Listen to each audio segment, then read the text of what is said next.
Bueno, vamos a iniciar con el informe de Laura Velázquez sobre los trabajos de rescate en la mina de Sabinas, Coahuila. Laura, te escuchamos. Gracias, presidente. Muy buen día para usted, buen día para todos y para todas. Como le informamos el día de ayer, presidente, se reunió el equipo técnico especializado para revisar toda la información base que se ha obtenido a través de la geofísica y para mapear las condiciones existentes en el subsuelo. Se ha diseñado e implementado una solución base bajo estos criterios que ha establecido el equipo técnico encabezado por la Comisión Federal de Electricidad, el equipo de Mimosa, los ingenieros de Mimosa y el Centro Nacional de Prevención del Desastre.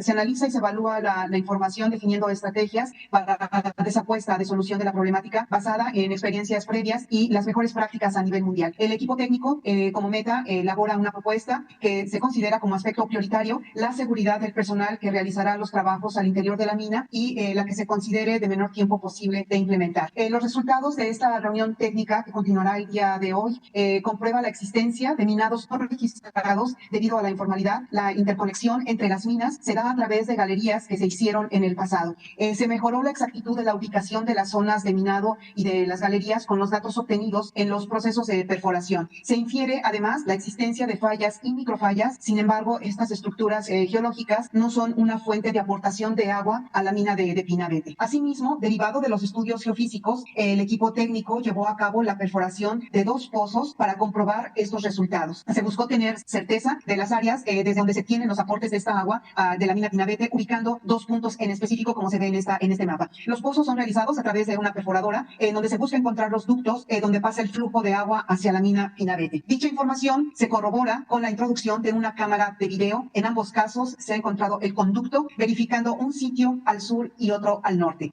La Comisión Federal de Electricidad y el equipo técnico de ingenieros de Mimosa van a proponer soluciones técnicas para el ingreso a la mina. Posteriormente se va a evaluar y determinar la mejor en función del tiempo y el riesgo de ingreso. Las opciones que se evalúan son las siguientes. La primera es abrir un tajo abierto con obras de rampas de acceso inclinado. Eso es lo que significa es una entrada a la mina desde la superficie para bajar por un túnel con una pendiente hasta las galerías y por supuesto acompañado con el bombeo. La segunda opción es realizar estas pantallas de control a las cuales nos hemos referido a lo largo de estas semanas, que es esta barrera física entre las minas de Conchas Norte y de Pinabete y simultáneamente también el bombeo. Y una tercera que pueda contener ambas combinaciones con el tajo y la pantalla de control. Asimismo, señor presidente, informa usted que el volumen de la mina Pinabete es aproximadamente 6.600 metros cúbicos, lo que significa es que se ha extraído lo equivalente aproximadamente a 106 veces el volumen estimado dentro de la mina Pinabete. Considerando que este es el nivel de la mina de 6.600 metros cúbicos, el volumen total de agua extraída desde el miércoles 3 de agosto a la fecha es de 705.000 metros cúbicos. La capacidad de bombeo que se ha conservado hasta el día de hoy son a través de 14 bombas que están operando con una capacidad de 617 litros por segundo y 30 caballos de fuerza. Los niveles de los pozos son los siguientes,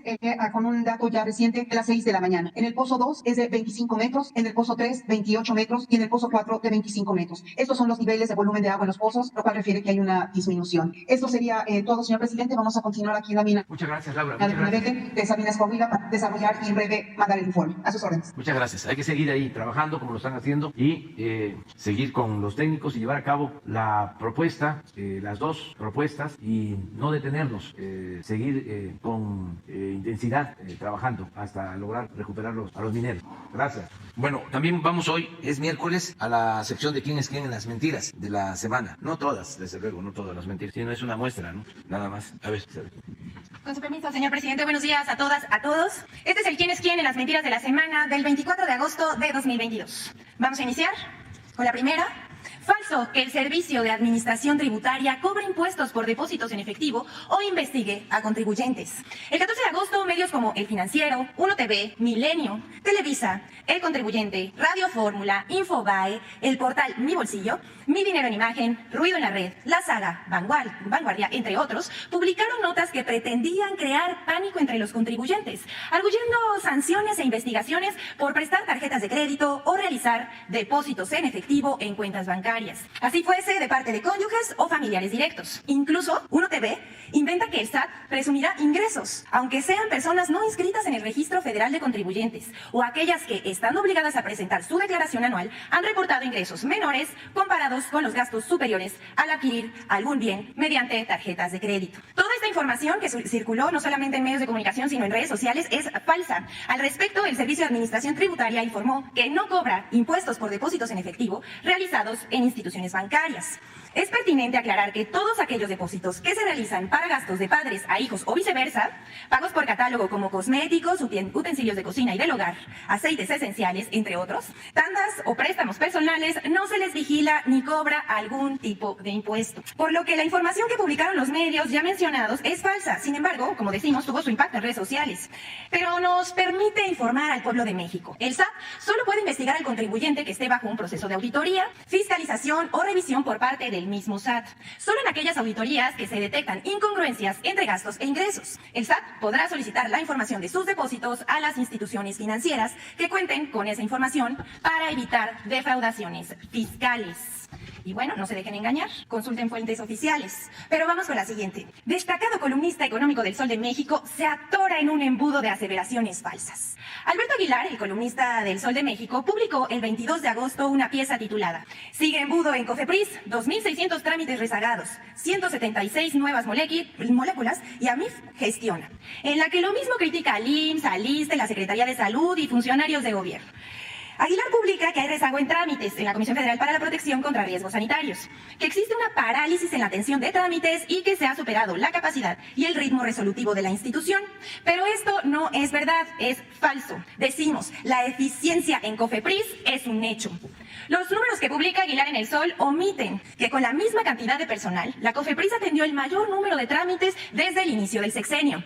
Por ejemplo, como resultado del rezago y la corrupción heredada en sexenios pasados, en 2019, de 2.028 trámites ingresados, solo se resolvieron 1.741. En cambio, entre enero y agosto de 2022, se han otorgado 52% más de nuevos registros de medicamentos genéricos respecto al mismo periodo del año anterior, pasando de 160 a 243 autorizaciones. Contrario a lo que afirma Aguilar, los trámites atendidos en 2022 representan un aumento, fíjese bien, del 228% respecto a lo atendido hace 3 años. Pero eso evidentemente no lo va a publicar El Sol, pues la información que publicó es falsa. Ahora bien, el señor Aguilar, ya encarregado, urge a la Cofepris a agilizar la digitalización. Nosotros le respondemos, la comisión ha avanzado en ese sentido de manera contundente y con amplios resultados. A razón de ello, se creó la unidad de dictamen virtual que incorpora 18 personas dictaminadoras especializadas en trámites digitales, quienes en menos de 3 meses ya han resuelto más de 1,000 trámites, lo que representa un hito en la digitalización de la regulación sanitaria en México. La corrupción en las instituciones públicas generaba lentitud en los trámites que actualmente y con resultados se tiene en beneficio de nuestra población. Hoy, la agencia reguladora presenta finalmente números positivos con el único objeto de cuidar a todas y todos los mexicanos de riesgos sanitarios a los que podrían enfrentarse. Vamos a pasar a la siguiente. Campaña de desinformación sobre el plan de estudios anunciado por la SEP. Aquí pedimos a los padres de familia que nos están viendo por todas las plataformas, en redes sociales, por YouTube, Facebook, Twitter, que pongan mucha atención en este desmentido. A partir del anuncio hecho por la Secretaría de Educación Pública sobre la implementación del nuevo plan de estudios en los planteles de educación básica, como ya es costumbre, cualquier cosa que implemente el gobierno de México hace enojar muchísimo a los conservadores, que se dedican a tergiversar y a publicar mentiras. Es así como medios como Reforma, El Sol de México y la prensa han realizado una campaña de desinformación sobre el nuevo plan de estudios para la educación preescolar, primaria y secundaria. Al día siguiente de su presentación, el 17 de agosto, El Sol de México y la prensa informaron falsamente, escuche bien, que se obligaría a los alumnos de secundaria a que memoricen las obras de la 4T. La información en la que se basan estos diarios es un borrador de un documento de trabajo que se utilizó para la discusión en las asambleas magisteriales y diálogos con diversos integrantes de la sociedad. No se basa en el plan de estudio.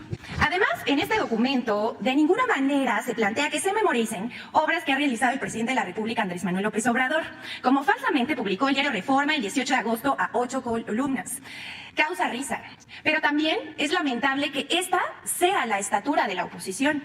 Por ejemplo, El Sol de México publicó el 18 de agosto, enseñarán a hacer consultas populares en las primarias.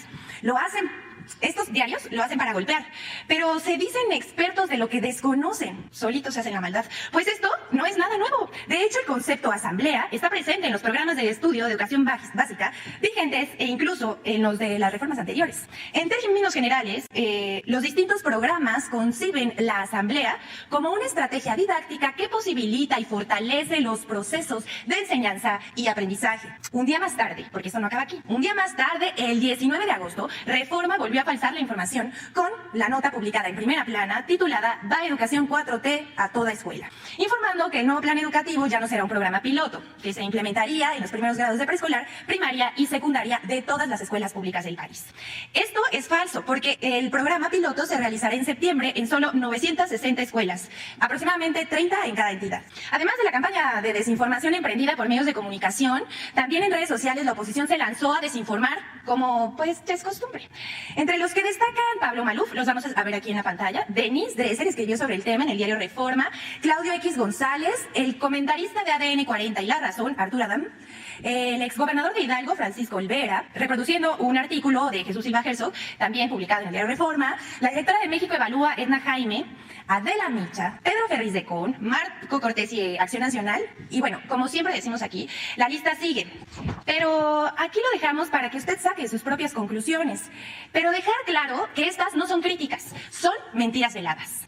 Y ya para finalizar, vamos a presentar cómo arma la oposición líneas discursivas para atacar al presidente López Obrador de la detención del ex procurador por caso Ayotzinapa. El 19 de agosto, la Fiscalía General de la República detuvo al ex procurador general de la República, Jesús Murillo Caram, acusado de desaparición forzada, tortura y contra la Administración de Justicia en el caso Ayotzinapa ocurrido en septiembre de 2014. A partir del anuncio no pasó una hora para que la oposición se lanzara en contra del presidente de la República, Andrés Manuel López Obrador, construyendo narrativas descabelladas, infames y mentirosas. Desde el argumento de que se trató de una decisión política, un acto desesperado, la detención del ex procurador obedecía a presiones políticas e intereses partidistas, que si fue una canallada, que si fue por incompetencia, fracaso, propaganda política, que si fue un montaje, que el señor Murillo Caram es un chivo expiatorio, que se trata de un circo, una cortina de humo o una venganza. Pero solo recordemos el dicho que versa que el pez por la boca muere, o más bien por Twitter. Unos hasta se atrevieron a decir que aquel que presuntamente torturó a jóvenes estudiantes y escondió la verdad, imponiendo su verdad histórica, es una víctima, un preso político. Y es que ya no saben qué decir, están moralmente derrotados y confundidos. Pero ¿quiénes participaron en esta narrativa? Vamos a verlo en la pantalla también. Mario Di Constanzo, Claudia Ruiz Massieu, Jorge Triana, Raúl Trejo, Alejandro Alito Moreno Cárdenas, Ricardo Alemán, Luis Cárdenas, el PRI, Jesús Zambrano, el PRD, Manuel Díaz, Paul Lara, Miguel Ángel Osorio Chong, Pascal Beltrán del Río, Alejandro Hop, Guadalupe Acosta Naranjo, Mariana Gómez del Campo, Javier Lozano Alaracón, Ciro Gómez Leiva y Carlos Loret de Mola. Estos dos últimos sostuvieron que la verdad histórica es lo mismo que lo presentado por el gobierno federal a los padres de los normalistas, lo cual es falso y denota mezquindad y crueldad tras los hechos acontecidos en la noche de Iguala el 26 de septiembre de 2014. Emilio Álvarez y Casa hasta aprovechó para dar entrevistas en programas radiofónicos, además de pronunciarse vía sus redes sociales. Quien se llevó la mención especial es el periodista Carlos Marín, que se sostuvo en defensa del acusado, asegurando que es idiota pensar que él, o sea, Murillo Caram, es el autor de la verdad histórica. Recordemos que Marín ha declarado públicamente que los padres de los 43 normalistas desaparecidos debían ofrecerle una disculpa al ex procurador. Y también publicó una columna en la que continúa defendiendo al imputado. Pero primero, vamos a ver lo que dice Carlos Marín, por favor. Los padres de los 43, de quienes yo ya escribí, debieron ir a pedir perdón por las ofensas que le han propinado a Jesús Murillo Caram. Es la investigación criminal, si me permite, con esto remato, es la investigación criminal más exhaustiva en la historia de México. Esto no para ahí. Escribe esta semana: sostengo y he sugerido en este espacio que los padres también deben agradecer a Tomás Herón. Sí, el satanizado, perseguido y prófugo exdirector de la Agencia de Investigación Criminal. La recuperación de miles de restos en el río San Juan que encabezó, porque merced a ella se corroboraron desde hace 7 años las identidades de 2 de las víctimas. Es indignante lo que hay que ver. Pero no solo es Marín, también participaron medios de comunicación como Proceso, El Universal, Milenio y Reforma, así como en programas de radio, conductores de noticias y supuestos especialistas en derechos humanos se lanzaron a decir que se dio carpetazo al caso Ayotzinapa, lo cual es absolutamente falso, pues el subsecretario Alejandro Encinas informó en este mismo recinto que lo presentado el 18 de agosto se trata de un informe de avances en el caso. La investigación no está cerrada, continúa. Vamos a pasar a un video final. A pesar de los graves señalamientos reportados en el informe de la Comisión para la Verdad y Acceso a la Justicia en el caso Ayotzinapa, COVAC Ayotzinapa, presentado por Alejandro Encinas, medios de comunicación y comentaristas reportaron que el informe y la verdad histórica concluyen lo mismo. La coordinación en esta cobertura se puede notar en el tratamiento editorial que dieron medios escritos y noticiarios de televisión al asegurar que los datos revelados el jueves 18 de agosto se conocen desde hace más de 7 años. Incluso hubo quienes compararon las declaraciones de Jesús Murillo Caram y las de Alejandro Encinas. El informe de la COVAC Ayotzinapa tiene sustanciales diferencias con la verdad histórica. Por ejemplo, mientras Murillo Caram aseguró que los estudiantes fueron privados de la libertad, privados de la vida, incinerados y arrojados al río San Juan en ese orden. Es la verdad histórica de los hechos. La Comisión para la Verdad aseguró que es falso que los 43 estudiantes fueron incinerados en el basurero de Cocula, y su informe va más allá, al asegurar la participación de Guerreros Unidos, policías municipales y federales, la omisión de los protocolos militares y autoridades de los 3 niveles de gobierno, lo que constituye el delito de desaparición forzada. Que la desaparición de los 43 estudiantes de la Normal Isidro Burgos de Ayotzinapa, la noche del 26 al 27 de septiembre de 2014, constituyó un crimen de Estado, en el que concurrieron integrantes del grupo delictivo Guerreros Unidos y agentes de diversas instituciones del Estado mexicano. En resumen, se trató de un crimen de Estado. Otra línea de coordinación entre medios fue la que pretendió minimizar el impacto de la verdad histórica en el proceso de justicia y conocimiento de los hechos. Además, subestimaron la responsabilidad de los funcionarios que crearon la verdad histórica. Incluso la calificaron como una insensata persecución a exfuncionarios. Los padres de los 43, de quienes yo ya escribí, debieron ir a pedir perdón por las ofensas que le han propinado a Jesús Murillo Caram. Es la investigación criminal, si me permiten con esto remato, es la investigación criminal más exhaustiva en la historia de México. La COVAC Ayotzinapa también enlista una serie de eventos señalados en la verdad histórica que fueron construidos en la administración de Enrique Peña Nieto. Por ejemplo, que los estudiantes estaban en Iguala para boicotear el informe de labores de María de los Ángeles Pineda, entonces titular del DIF y esposa de José Luis Abarca. Que en ningún momento la presencia de los estudiantes en Iguala obedeció a la intención de boicotear el acto de la presidenta municipal del DIF en ese municipio. Que el grupo delictivo actuó con un amplio número de sicarios y halcones a partir de un mando central y al menos 3 células de halcones y sicarios, con el apoyo de distintas policías municipales y agentes del Estado. Por último, la coordinación entre medios que más se notó fue la del silencio. Las primeras planas de los principales periódicos nacionales, en su mayoría, ignoraron el informe de la COVAC Ayotzinapa u ofrecieron mínimos espacios. Contrastante con el tratamiento que dieron en 2015 cuando Murillo Caram presentó la verdad histórica. La diferencia más notoria entre la verdad histórica y el informe de COVAC Ayotzinapa es que mientras la primera fue producto de testimonios obtenidos bajo tortura que pretendía evitar la investigación profunda que permitiera conocer la verdad de los hechos y la procuración de justicia,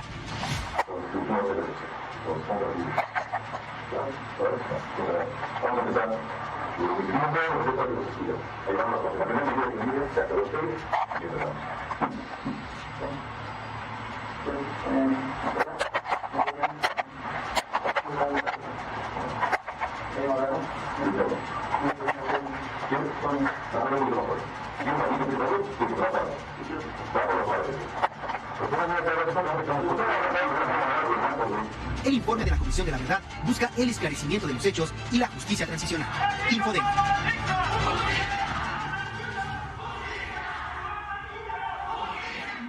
Justicia. Agradecemos a Infodemia por la información. ¿Es cuánto, señor presidente? Sara, de ustedes dos, una compañera. Tú, 3. Vamos. Gracias, presidente. Buenos días. Justo hoy es la audiencia para ver si se vincula a proceso a Jesús Murillo Caram. Preguntarle a usted, después de que ha visto toda esta información que se ha presentado el informe, ¿qué piensa de la actuación de Murillo Caram en este caso? ¿Cómo valora lo que se hizo? Y si esto también podría ser una oportunidad para que él y su gente, pudiera decir qué saben ellos de lo que realmente pasó esa noche para encontrar y saber qué pasó con los estudiantes, qué es lo que quieren los padres. Sí, yo creo que hace falta y va a haber tiempo para conocer el informe. Sostengo que todavía no se ha leído el informe, que incluso por eso vamos a pedirle de nuevo a Alejandro Encinas que se dé a conocer el informe, los anexos, de manera sencilla, pedagógica, para entender bien lo que sucedió, el contexto, los dos momentos, porque primero es la detención en Iguala y la desaparición y lamentablemente del asesinato de los jóvenes. Y participan policías, como se menciona en el informe, autoridades municipales, estatales, federales. Es una acción concertada y se logró con la investigación reconstruir los hechos. Por eso es falta de información o mala fe decir que es lo mismo que se presentó cuando se dio el carpetazo al asunto. Entonces, esa es una primera etapa, un hecho lamentable, porque nadie merece ser ultimado, asesinado, y menos por autoridades. Imagínense, 43 jóvenes, es un crimen masivo. Y luego, lo segundo, que es también grave, en vez de investigar y castigar a los responsables, se optó por ocultar la verdad, inventar algo que no correspondía a lo que había sucedido. Y ellos lo sabían, los que participaron en este montaje. Y como lo mencioné ayer, antier, el mismo procurador de entonces asegura que él es responsable con el señor Cerón, de acuerdo a la versión pública y dada a conocer por la Fiscalía. Entonces, la comisión lleva a cabo todo este informe, se apoya en expertos nacionales, extranjeros, me presentan el informe con todos los anexos y como tenemos el compromiso, pero además es un asunto de justicia, tenemos el compromiso con los padres, tenemos el compromiso con el pueblo de México y no podemos ocultar un crimen de ninguna naturaleza, menos un asunto tan infame con todas sus implicaciones, hasta políticas. Comentaba yo de que la señora Clinton decía que si ella fuese mexicana no descansaría hasta conocer la verdad sobre lo sucedido en Ayotzinapa, con los jóvenes de Ayotzinapa. Imagínense un gobierno rehén de gobiernos extranjeros. Luego, el otro supuesto pretexto de que se tenía que ocultar la verdad porque se afectaban las instituciones. No, las instituciones se fortalecen cuando se actúa con rectitud, cuando se dice la verdad. Que por no afectar al ejército, no, el ejército mexicano es una institución. Si unos oficiales, soldados, cometen delitos, no se puede culpar a toda la institución. Si se afecta a la institución, sí, se les protege. Si no se pone a disposición de las autoridades, si son ellos responsables. Pero si cometieron un delito y se pone a disposición de la autoridad, no pasa nada, la institución no se afecta. Y además, el Estado mismo, ¿cómo se va a estar pensando en proteger a autoridades municipales, a policías municipales, a autoridades estatales, a nadie? Y tiene que ver también con una concepción que prevalecía, muy autoritaria, que todavía se manifiesta. Ve uno los medios de información, los articulistas, columnistas, y dice uno, ¿qué bajo habíamos caído? ¿Cuánta inmoralidad? ¿Cuánta deshonestidad intelectual, por decirlo menos? Esto que vemos en el reportaje último, y además es para los jóvenes que estudian comunicación social, que estudian periodismo. Es cosa de ver las portadas, como se plantea aquí, de los medios de información, de los periódicos, al día siguiente de que Murillo Karam da a conocer la llamada verdad histórica. ¿No tendrán por ahí periódicos entonces? Muy distinto a lo que dieron a conocer antier o al día siguiente de que se da a conocer este informe. Lo opuesto, un periodismo vergonzoso. Por eso no importa que sigan los ataques, las calumnias, porque están mostrando el cobre, está saliendo a flote, está emergiendo. Pues lo abominable, en este caso y en otros. Sin duda, esto es lo que mejor demuestra el estado decadente en que estaba el sistema político mexicano. Por eso hay que continuar con el debate. Es bueno que salga todo. Y, por tu pregunta, los jueces pues van a escuchar la opinión de todos y ojalá y hablen, que todos hablen. Si dicen que no es nada más Murillo Karam, pues que Murillo Karam diga quién le dio la orden. Es un proceso judicial. Todos los acusados tienen derecho a la defensa y quienes están sosteniendo la acusación, que son ministerios públicos, tienen que probar y los jueces tienen que decidir y acostumbrarnos a vivir en un auténtico estado de derecho, no en un estado de chueco, como se vivía antes, o de cohecho. Es decir, Murillo podría acogerse a este criterio de oportunidad. Usted ha dicho que este es un asunto de Estado, el caso Ayotzinapa, para saber realmente qué pasó. ¿Podría hacer esta figura? Sí, todos, inclusive sin acogerse. Esto es un asunto pues, de dignidad. Si alguien está siendo acusado injustamente, pues, tiene que hablar. Espérenme. Miren esta joya. Esta es una joya. Estos son los juncos, los dueños del periódico y todos los editorialistas, columnistas de ese periódico. Desde luego se salvan los trabajadores. Pero es una joya esto. Es para enmarcarlo. Silva Gerso, Aguayo, Denis, Carmen Aristegui, etcétera, etcétera, etcétera. Deberían de ofrecer disculpas y decir, ya no vamos a escribir en un periódico así. Porque durante mucho tiempo engañaron de que eran independientes. Mucha gente creyó en ellos. El que no presumía de objetividad, de profesionalismo, de independencia, pues que siga ahí. Ese no tiene problema. Pero los que manejaban un doble discurso, una doble moral, engañando a tanta gente, claro, por encima todos son libres. Y hay que garantizar el derecho a disentir. Pero aquí estamos en una polémica. Nada, al día siguiente del informe. Claro, aquí está, ¿no? Eso es lo que explica todo. Pues lo que explica su línea editorial, el doble rasero. Inseguridad en fría inversión, alerta a Estados Unidos. Nada más falso. Ayer dimos a conocer de que la inversión extranjera en México ha llegado a cantidades nunca vistas, récord. Pero no es un periódico objetivo, profesional, menos independiente. Es un pasquín del conservadurismo. No se puede esperar otra cosa. Y todo esto ayuda mucho para que los jóvenes, incluso los hijos de los conservadores, si ya los papás no entienden razones, los hijos pueden, con todo esto, tener posturas distintas. Ya lo he dicho, Simón Bolívar era hijo de hacendados, Francisco I. Madero, hijo de hacendados, Praxedis Guerrero, magonista, hijo de hacendados. Luego desheredaron a Praxedis, era su familia de Guanajuato. Una vez llegó Praxedis a visitar a sus papás, sobre todo a su mamá, porque ya su papá no lo quería ni ver. Y una de las trabajadoras domésticas de la hacienda dijo, ¿qué le pasará al niño Praxedis, al joven Praxedis, que vino tan cambiado? No quería comer en la mesa principal de la hacienda, quería comer con nosotros los peones. Entonces, no porque un padre piense de una manera, el hijo va a pensar igual. No, somos libres. Y también se dan los casos donde se viene de familia progresista, revolucionaria, y los hijos o los nietos como que se van derechizando, van perdiendo color. Pero esto es así. Presidente, ¿qué implicaciones tiene que se trata de un crimen de Estado, como lo sostiene la Comisión? Y también el grupo interdisciplinario de expertos pide acceso a toda la información, no solamente al informe, sino también a peritajes, capturas de pantalla. Si se les va a proporcionar, ellos dicen que para avalar este informe, pues necesitan toda esta información. Toda la información completa. Es una instrucción, precisamente para evitar la manipulación. Mi instrucción fue, entreguen todo, el informe, los anexos, todo lo que se tiene, que no se oculte nada. Y existe, por el lado de la legalidad, de los procesos judiciales, no del debido proceso en el que no se pueden dar a conocer datos, ¿no? Pero también, si es un asunto de Estado, tiene que ver con la democracia, y la regla de oro de la democracia es la transparencia. La democracia es el poder del pueblo, existe el derecho a la información, y ya hay que ir quitando todas esas limitaciones que fueron imponiendo: secreto bancario, debido proceso, secrecía, sigilo. La vida pública tiene que ser cada vez más pública.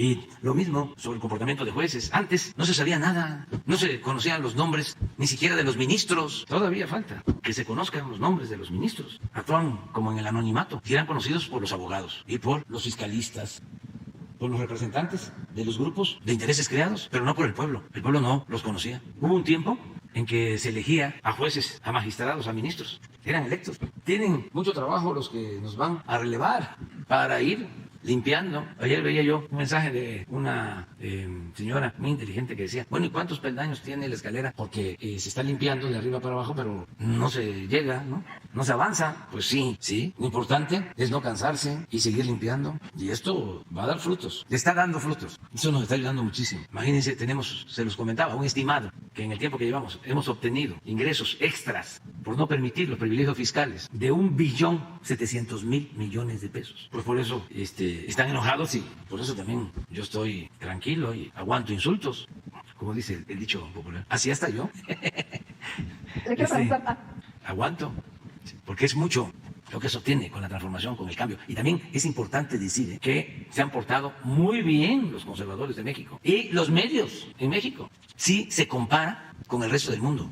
Porque cuando veo yo lo que está pasando en otros países, no, pues estamos muy bien aquí, muy bien tratados. En Centroamérica, en América Latina, en el Caribe, en Europa, en todos lados. Porque la primera ministra de un país se fue a bailar, hubo todo un linchamiento político. Sí. Tan importante que es bailar. O sea, ¿y por qué no? ¿Va a ir a bailar? Sí, le hicieron un antidoping, sí. Pero así, muchísimas cosas en todos lados. Bueno, el cateo a la casa del presidente Trump. Ahora lo que están haciendo en Argentina, están descalificando a la expresidenta Cristina, creo que por 14 años, ¿no? 12 años, inhabilitación política. Y ayer yo dije algo que tenía mis dudas. En la ley de austeridad republicana que se aprobó, que enviamos nosotros al Congreso y se aprobó, fue impugnada en el Poder Judicial y quedó sin efecto el que los servidores públicos estuviesen impedidos para trabajar en empresas saliendo de su cargo. Se lo quitaron, queriendo nosotros evitar lo que pasaba antes, ¿no? Calderón se fue de consejero de Iberdrola.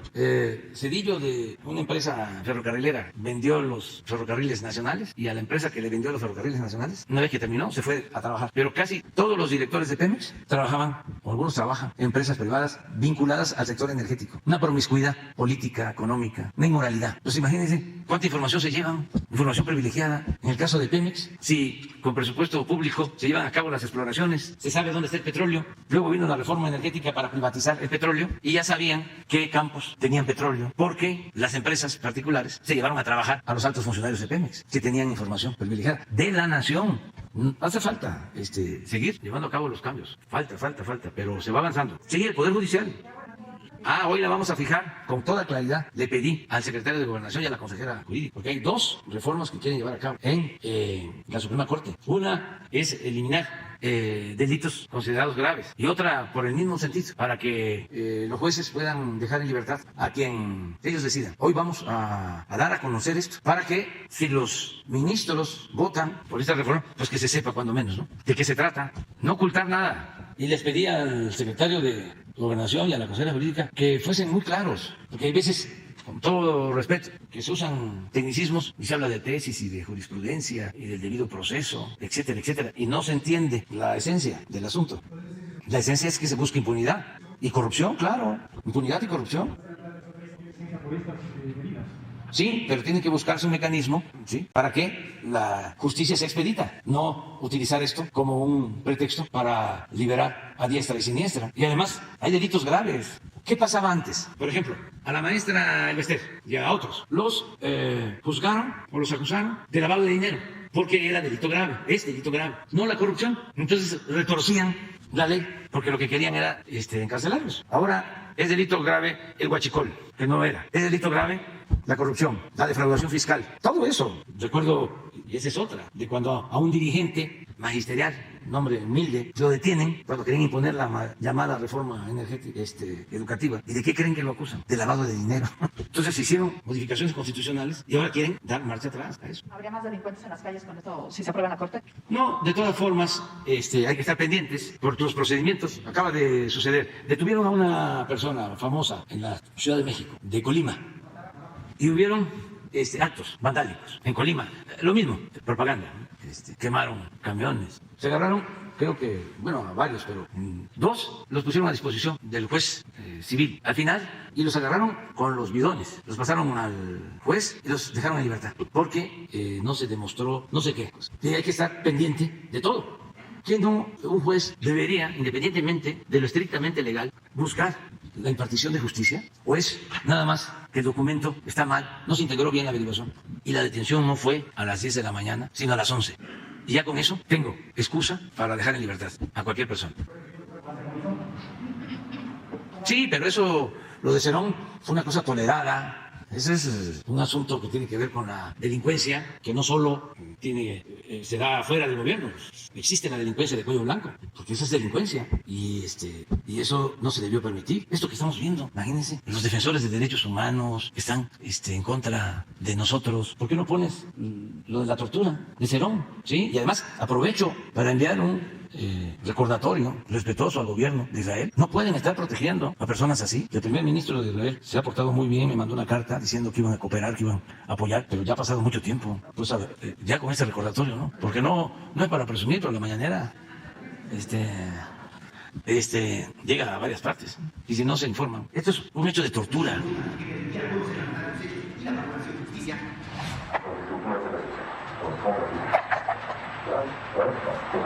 Vamos a empezar.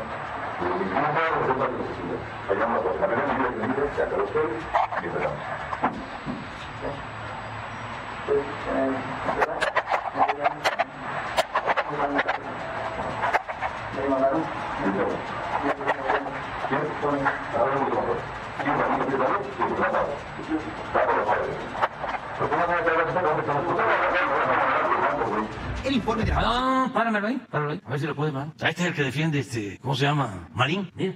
Y él es el que lo dice. Bueno. Ya nos preguntarle, presidente, sobre el tema de las consultas del TEMEC que ayer iniciaron, si la secretaria de Economía le reportó algo, si ya tiene alguna respuesta de la carta que envió el presidente Biden, y también se anunció que viene Antonio Blinken a reunirse con usted y con otros funcionarios de la Cancillería. ¿Cuál va a ser la agenda con el funcionario estadounidense? Bueno, no sé yo si viene el señor Blinken. Leí. ¿Lo anunció? ¿Cuándo viene? Sí, lo vamos a recibir. ¿Mande? Sí, si viene lo recibimos. Podría decir que es bienvenido el secretario de Estado del gobierno de Estados Unidos. ¿Mande? Yo pienso que sí, porque nosotros consideramos que no es un asunto técnico, es un asunto político. Llevamos muy buenas relaciones en lo económico, por eso digo que no es un asunto técnico. No hay problema. Me reuní 2 semanas con 16 empresas estadounidenses y en todos los casos se dio una respuesta. En varios de estos asuntos se concluyó en inversiones de empresas estadounidenses en México. En otros casos, en solucionar problemas y quedaron cuestiones pendientes. Y luego, pues yo fui a Estados Unidos y no hubo ningún reclamo de nada. El presidente Biden, muy generoso, muy buena persona. Y de repente regresamos y creo que a los 5 días empezamos a ver con los que hacen cabildeo, Arturo Sarucán y todos esos mexicanos que están a favor de la política estadounidense. Y ahí viene de que nos preparemos porque se van a endurecer las cosas. Y en efecto, al día siguiente, la secretaria de Comercio, no la secretaria de Comercio, la encargada de Comercio, saca un comunicado hablando hasta de la reforma energética aprobada en el sexenio pasado y de nuestras leyes, algo que no les corresponde porque México es un país independiente, soberano. Entonces, por eso es que se vio la carta al presidente Biden y si viene a eso el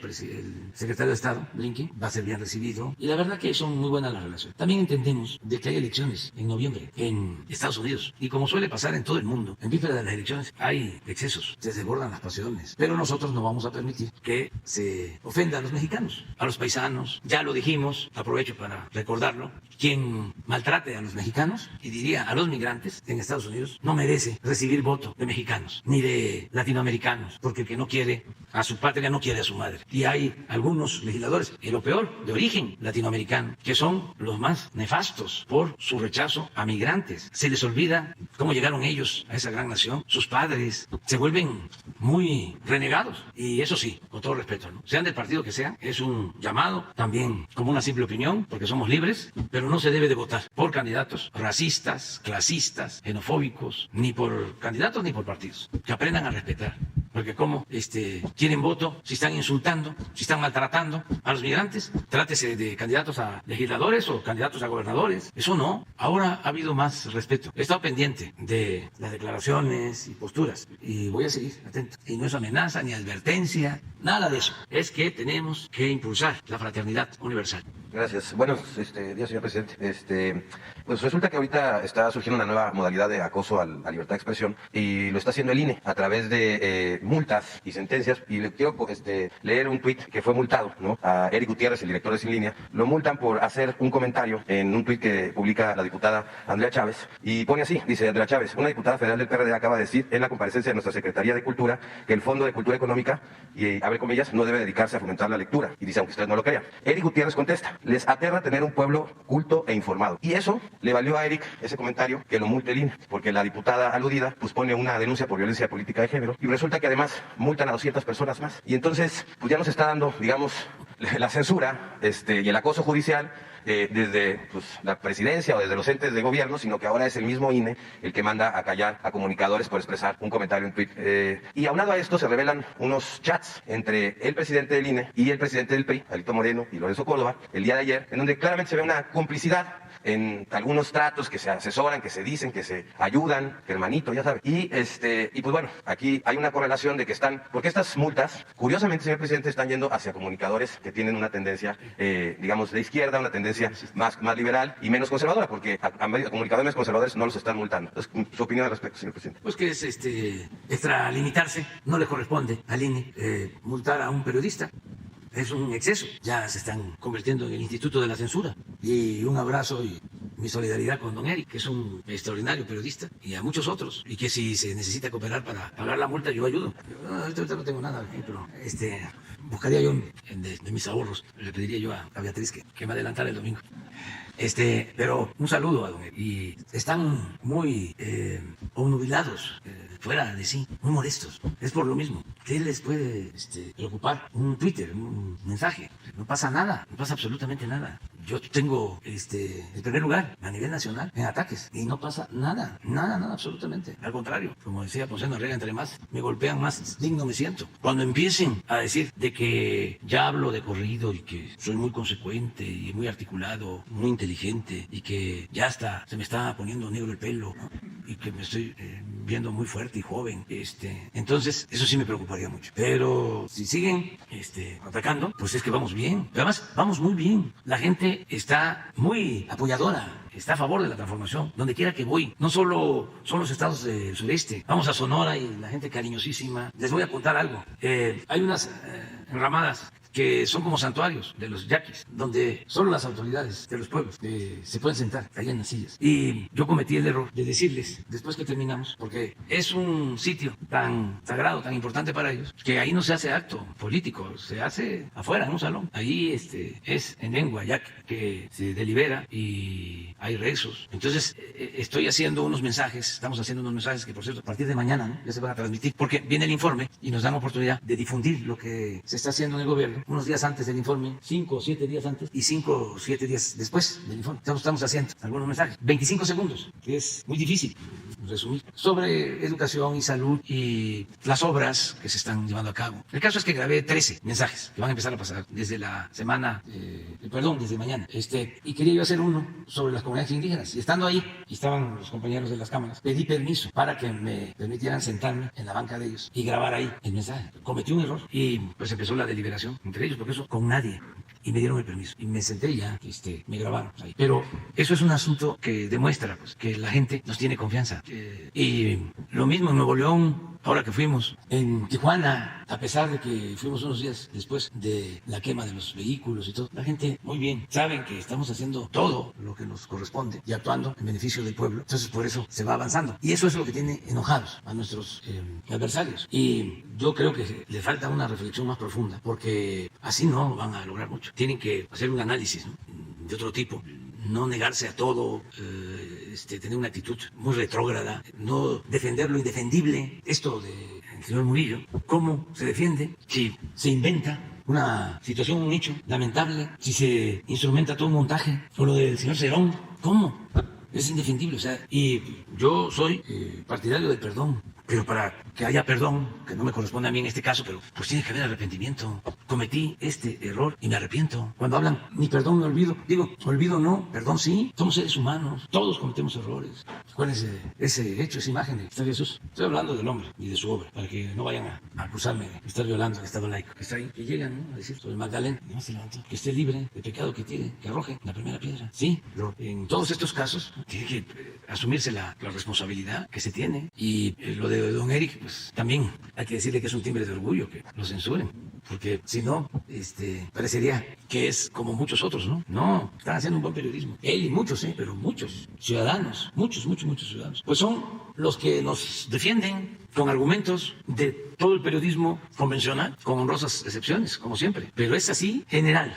Todos en contra, pero no pasa nada. Y es bueno el debate, muy bueno, porque están saliendo a flote cosas muy interesantes que estaban ahí ocultas y ahora se están ventilando.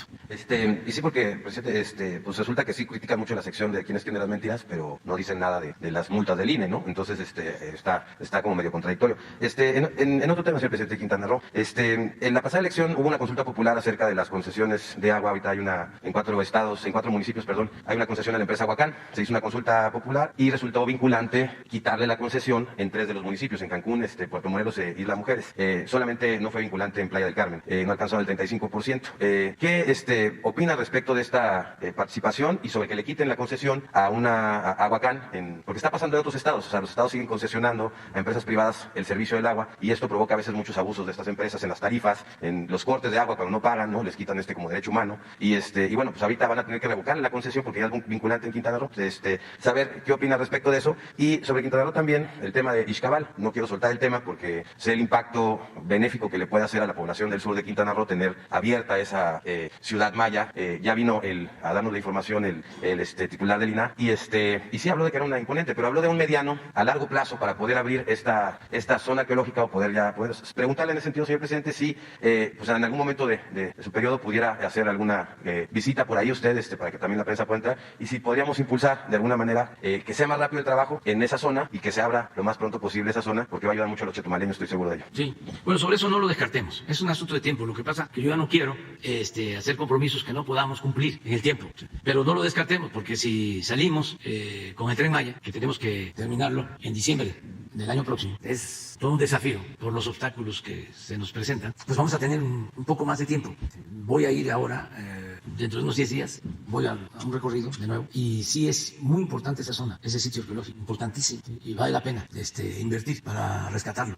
Estoy consciente de eso. Te diría que de toda la ruta, ese es el sitio que tiene más valor histórico-cultural y que valdría la pena trabajarlo. O sea, estoy consciente de eso. Y lo de la privatización del agua, pues si ya se hizo una consulta, pues hay que cumplir. Que la gente, bueno, ya la gente decidió, lo que tiene que hacer la autoridad es cumplir, hay que mandar obedeciendo. Ya le va a tocar a Mara ese tema. Sí, ya no se puede dar marcha atrás a una decisión del pueblo. Ya no se puede. Solamente una pregunta de seguimiento. La otra vez en Cancún le pregunté sobre el tema de cuando acababa el gobernador. Había mucho rumor de que el gobernador Carlos Joaquín se pudiera a su gabinete o a algún puesto terminando su mandato. En esa ocasión me contestó que él estaba invitado, que iba a acabar su tema y acaban de iniciar ya el proceso de entrega-recepción y en pocos días va a asumir la gobernadora electa Mara Lezama y sale el gobernador. Saber si ya tiene pláticas con él, si ya saben a qué función va a ir y si ya hay una invitación formal sobre alguna función especial. Y también preguntarle si a la toma de protesta de Mara va a asistir usted o algún representante del gobierno de usted. Gracias. Sí, por lo general va el secretario de Gobernación y sí va a trabajar con nosotros, Carlos Joaquín. Todavía. Sí, ya va a trabajar, nos va a ayudar. En este caso, y no sé todavía en qué situación van a quedar los demás. Además, depende de cada quien, pero el caso de Carlos Joaquín sí. De paso, porque llevamos prisa. Gracias, presidente Marco Antonio Olvera. Alejandro Murat, creo que se postuló como candidato a aspirante a la presidencia. Gracias, presidente Marco Antonio Olvera. Buenos días a los que nos escuchan y nos ven. Le voy a hacer dos cuestionamientos y dos peticiones de la Vox Populi, o sea, la gente del pueblo. En primera instancia, presidente, quisiera preguntarle cuál es su opinión con respecto al programa Quédate en México. Durante el gobierno de Donald Trump, ese programa obligaba a los migrantes que solicitaban asilo político a los Estados Unidos, se quedaban dentro del territorio mexicano y ahí obviamente pues había una serie de violencia sobre los derechos humanos y demás. Hoy que Joe Biden llega a la Casa Blanca, pues quiere desaparecer ese programa, pero dos jueces de San Luis, Missouri, uno y otro en Texas, pues se opone a que se desaparezca ese programa. Sin embargo, la Corte Suprema está decidida a que desaparezca ese programa, que finalmente, bueno, si Estados Unidos les va a dar un asilo político, lo más conveniente es que se queden dentro de ese territorio, se cuiden a los niños, a las mujeres y, por supuesto, a los migrantes que no solamente son de México, sino de todas partes del mundo. Me gustaría saber cuál es su opinión. Es la opinión de la Corte de Estados Unidos la que va a prevalecer. Y ya está. No sé si se dio a conocer, pero va en el sentido de que se queden en Estados Unidos los migrantes. No sé si ya resolvieron. Ya. ¿Qué beneficio le quedaría a México? ¿Usted cómo ve esa decisión de la Corte, presidente? Pues es una decisión interna del gobierno estadounidense. Nosotros nunca hemos aceptado constituirnos como lo que se conoce como un tercer país, como un campamento de migrantes para esperar a que resuelvan en Estados Unidos. Ahora que la Corte decide de que el que pide asilo en Estados Unidos puede esperar en Estados Unidos, no necesariamente en México, pues lo vemos bien. Nosotros vamos siempre, bajo cualquier circunstancia, a cuidar, a tratar bien a los migrantes. Lo estamos haciendo. Estamos con un plan permanente de cuidado a los migrantes, los que por necesidad atraviesan nuestro país desde el sur. Y constantemente estamos revisando trailers, camionetas donde los traficantes de personas llevan migrantes en situaciones de mucho riesgo. Estamos evitando accidentes, estamos evitando secuestros y violaciones graves a los derechos humanos de migrantes. Tenemos un plan para eso, porque sí es algo pues muy preocupante, es algo que no se quiere atender a fondo, como muchas otras cosas. No quieren cambiar los modelos económicos en los países. Sigue predominando el llamado neoliberalismo en varios países del mundo y los organismos internacionales como la ONU no han querido enfrentar el problema grave de la desigualdad y de la corrupción en el mundo. Entonces, por eso, pues la migración, por eso la violencia, por eso muchos otros males. Ahora se está padeciendo por la guerra y no se hace nada. Es increíble que, por ejemplo, en Europa, que la gente está sufriendo por la inflación, por los incrementos en los precios de los combustibles, sobre todo del gas, de la energía eléctrica. En vez, los gobiernos del Parlamento Europeo de estar buscando formas para conseguir la paz entre Rusia y Ucrania, están planteando más acciones de confrontación, cuando lo que se tiene que hacer es buscar el diálogo, parar la guerra. Nuestra propuesta es de que intervenga el secretario general de la ONU, el jefe de Estado de la India, Modi, el Papa Francisco, los tres, para no solo conseguir la paz en Ucrania, llegar a acuerdos, sino conseguir una tregua de 6 años sin confrontación en el mundo para que las economías se recuperen y no se siga afectando a los pueblos. Esto se podría promover ahora que van a haber reuniones en la ONU, que van a ir jefes de Estado. Quien nos representa a nosotros va a llevar esa propuesta para que se evite la guerra, se evite la confrontación. Entonces, el fenómeno migratorio es eso, es la desatención.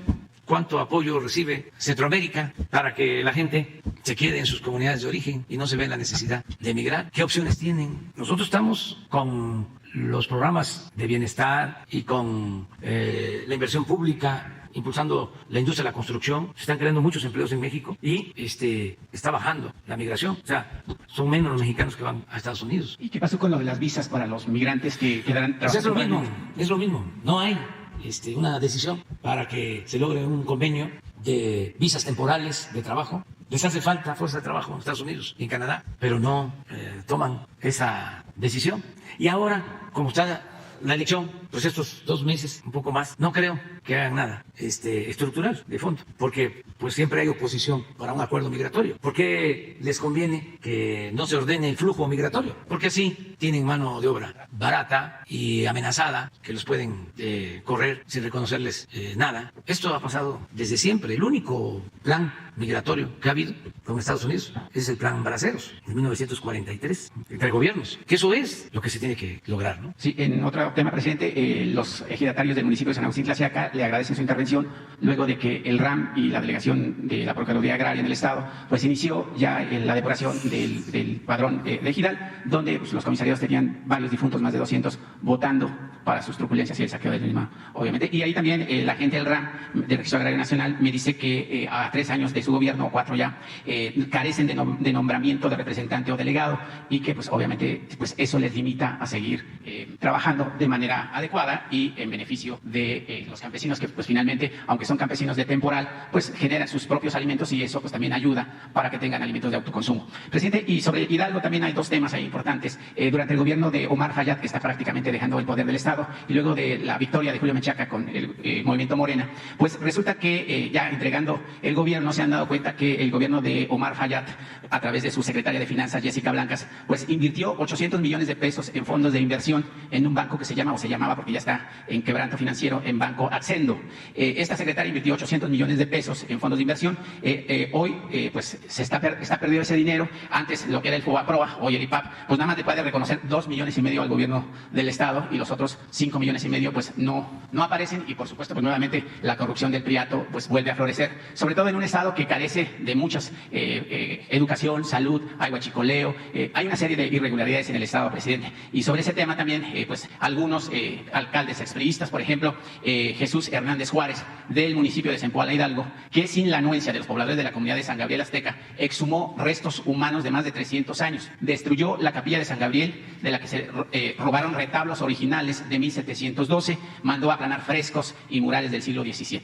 El actual gobernador Omar Fayad Meneses, las autoridades del Instituto Nacional de Antropología e Historia, Delegación Hidalgo, como Valeria Valero Pie, coordinadora de Monumentos Históricos, y María del Carmen Castro Barrera, coordinadora nacional de Conservación de Patrimonio Cultural, que pertenece al INA, no actúan y lo peor, solapan y dicen que no hay delito que perseguir en contra del alcalde José de Jesús Hernández, pues que ante esta semejante atrocidad cultural y religiosa, pues los habitantes de esa comunidad pues le piden que se actúe, sobre todo la gente del Instituto Nacional Electoral, porque pues además de robarse los retablos, aplanar frescos del siglo XVII, pues también exhumaron los restos de sus familiares de tumbas de hace 300 años. Y usted ha dicho aquí que nunca hay que meterse con las tradiciones y la religión de los pueblos, porque pues hay antecedentes que incluso han quemado vivos a las autoridades que han cometido esos ilícitos. Presidente, ¿qué opina de Banco Accendo? Y por supuesto le pide esta comunidad que intervenga el INA para que verifique esas atrocidades culturales y religiosas. Bueno, le vamos a pedir a Diego Prieto del Instituto de Antropología e Historia que vea este caso y nos presente un informe. Y acerca de lo del financiamiento, pues tienen que presentarse pues un planteamiento a Hacienda, a ver qué podemos hacer nosotros para ayudar. Porque muchas veces, en algunos casos, se recuperan los fondos. Si hay detrás algún banco que da el aval a estas cajas de ahorro o a estas financieras. Hay un procedimiento que se sigue. Entonces hay que explorarlo en Hacienda, a ver si es posible. Yo le voy a pedir a Jesús que le entregues la información que posees y que se vea con las autoridades de Hidalgo. Sobre todo, presidente, porque esos fondos son fondos del erario público que estaban designados a la cuestión de educación, salud, infraestructura. Y usted ha ido un poco al Estado de Hidalgo, no como en relación a Sonora, que ha ido 21 ocasiones, pero usted también es un hombre, pero también no ha ido tanto. Y usted ha sido uno de los pocos gobernantes que conoce a flor de tierra. Hace una semana. Yo lo sé. ¿Lo sabías? Sí, no lo sabía. Pero no ha ido de manera consecutiva, presidente. No, sí tiene razón. Es que hay algunos estados que me falta ir más. Sobre todo porque el estado de Hidalgo es un estado del centro del país, presidente, y se encuentra en un atraso abismal. Tuvimos 90 años, 93 años de priato, sí. Saqueo, robo, hay huachicol, mil cosas. Y yo creo que no sería justo que Hidalgo se quede atrás cuando el sureste mexicano lo están apoyando mucho. El estado de Hidalgo está pues a 1 hora 20 minutos de la capital de la República. Ahora tenemos a 20 minutos el aeropuerto Felipe Ángeles, que prácticamente le dio vida al sur de Hidalgo y obviamente el norte del Estado de México. Presidente, y sobre 2 temas. No te quiero refutar, pero estoy sacando cuentas y he ido en este año 5 veces. 5, pero en comparación con 21. Ah, no. No he ido 21 veces. El estado que he ido más es a Oaxaca. Exacto. Vaya, presidente. Pero sí voy a ir. Vaya, y también ya tratando del estado de Hidalgo, yo aquí le dije y ofrecí un terreno para la construcción del Banco del Bienestar. Nada más quiero decirle que el delegado de Morena, Abraham Centeno, sí fue a ver el terreno, pero jamás fue la gente del ejército. Ahora, nosotros, su gobierno está viendo la posibilidad de construir universidades del bienestar para que jóvenes ingresen a estudiar medicina y enfermería. No estaría mal que Tlaxiaca contara con una escuela de esas, presidente. Tenemos el terreno, tenemos la mano de obra, porque los hombres del municipio no es por presumir, pero son muy especialistas en la construcción y son muy buenos constructores. Entonces, a mí me gustaría que tuviera ahí en cuenta al municipio de Tlaxiaca para una universidad, que además ayudaría a los diversos municipios, que es Actopan, El Arenal, San Salvador, Tula, Zempoala, por supuesto, Pachuca y Mineral de la Reforma. Y además le daría pues un cambio al municipio, porque si usted va al municipio, que por cierto ahí estuvo Villa, y se pernoctó Villa ahí, el municipio vive en las ruinas, presidente. No hay un avance. Vemos lo de la universidad con requesos. Pero ojalá que se haga, porque el Banco del Bienestar sigue el terreno y nunca fueron. Y yo sigo en la disponibilidad de obsequiarlo. Vemos. Presidente, y otro tema sobre el Vox Populi. Aquí usted acaba de mencionar, y es real, pues que Reforma no solamente miente y manipula, también violenta los derechos laborales de sus empleados. Me encontré aquí afuera a un grupo de 10 ex empleados con edades de 50, 60, 70, 45 años que los despidieron después de 20, 25 y hasta años de antigüedad. Llevan un caso en la Junta Local de Conciliación y Arbitraje de la Ciudad de México con el expediente 600/2021 y es una demanda contra el Consorcio Interamericano de Comunicación SADCB. Ahí pues le están pidiendo su intervención porque pues los jueces, como usted sabe, se caracterizan por venderse al mejor postor y en este caso pues el mejor postor es Reforma y ahí están los datos. Pues ojalá que la secretaria de Trabajo, Luisa María Alcalde, pues pueda intervenir para que esto pues encuentre una salida y se les dé justicia pues a los empleados. El hecho de que miente y manipule pues se le pasa, pero que violente derecho de trabajadores pues es anticonstitucional, presidente. Y ya para terminar, ahí también hay una situación con un señor que se llama Anastasio José García.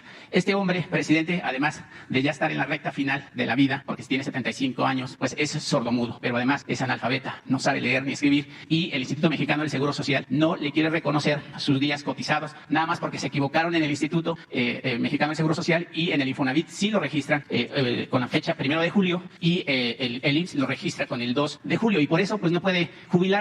Vuelvo a insistir, es un hombre pues ya en la recta final, pues es analfabeta, es sordomudo y pareciera que pues no hay allí una consideración por parte del Instituto Mexicano del Seguro Social. La hija de este señor ha ido y la gente de Zoé Robledo pues se niega a corregir un error de tecla, un error ahí quizá por no sé cuál fue ese error, presidente. Yo creo que aquí aplicaría, como decía el general José María Morelos y Pavón, que los hijos del rico, del hacendado más rico y el hijo del peón más pobre tienen los mismos derechos y la igualdad. Yo creo que pues este hombre merece ese reconocimiento, porque digo, pues aquí los que estuvieron en el Banco de México reciben millonarias pensiones y este hombre, pues nada, presidente, ¿cómo podemos ayudarle ahí? Sí, hablamos con Zoé para que lo vea personalmente y en el otro caso con Luisa María Albores, alcalde, perdón, sí, para lo del trabajo, lo de los trabajadores. Sí, gracias, presidente. Sí, para ver si tienen ellos su razón, o sea, también que no se vaya a interpretar de que porque tenemos diferencia con el Reforma vamos a estar promoviendo algo en contra de ellos que no tiene razón de ser, pues, ¿sí?